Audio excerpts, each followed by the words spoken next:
കാർഷിക മേഖലയിലെ പാരമ്പര്യങ്ങളും സാങ്കേതിക വിദ്യകളും നേരിട്ട് കണ്ടറിഞ്ഞ് സ്വന്തം കൃഷിയിടത്തിൽ പ്രാവർത്തികമാക്കുക എന്ന ലക്ഷ്യത്തോടെ കാർഷിക സഫാരി ക്ലബ് കുറവലങ്ങാട് പ്രവർത്തനം ആരംഭിച്ചു.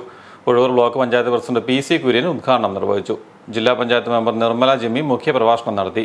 ക്ലബിന്റെ ലോഗോ പ്രകാശനം പഞ്ചായത്ത് പ്രസിഡന്റ് മിനി മത്തായി നിർവഹിച്ചു. ക്ലബ് പ്രസിഡന്റ് PJ ജോസഫ് പൂവക്കോട്ട അധ്യക്ഷനായിരുന്നു. ഉഴവൂർ കൃഷി assistant director Sindhu K Mathew, Uzhavoor കൃഷി ഓഫീസർ തെരേസ അലക്സ്, കുറവലങ്ങാട് കൃഷി ഓഫീസർ ആഷ്ലി മാത്യൂസ്, ഞീഴൂർ കൃഷി ഓഫീസർ സൽമ MC എന്നിവർ മാതൃകാ കർഷകരായ മാത്യു കുര്യൻ കൊല്ലിത്താനം, ജോസ് മരിയാഭവൻ, സെബാസ്റ്റ്യൻ കുര്യൻ പുന്നക്കുഴി, ബിജു തോമസ് വട്ടമുകള എന്നിവരെ ആദരിച്ചു. കാർഷിക മേഖലയിലെ സമഗ്ര സംഭാവനയ്ക്ക് വിവിധ റെസിഡൻസ് അസോസിയേഷനുകൾക്ക് മംഗളപത്രം സമർപ്പിച്ചു.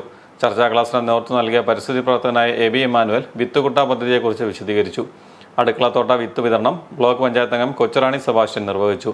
വിവിധ ഗ്രാമപഞ്ചായത്ത് അംഗങ്ങൾ ആശംസകൾ അർപ്പിച്ചു. പരിപാടികൾക്ക് ക്ലബ് ഭാരവാഹികളായ സണ്ണി തോമസ്, ബാബു V മാധവ്, പ്രവീൺ പടിയറ, CB ഓലികൾ, ഷാജി പുതിയിടം, ലിജോ കടുവനായിൽ എന്നിവർ നേതൃത്വം നൽകി.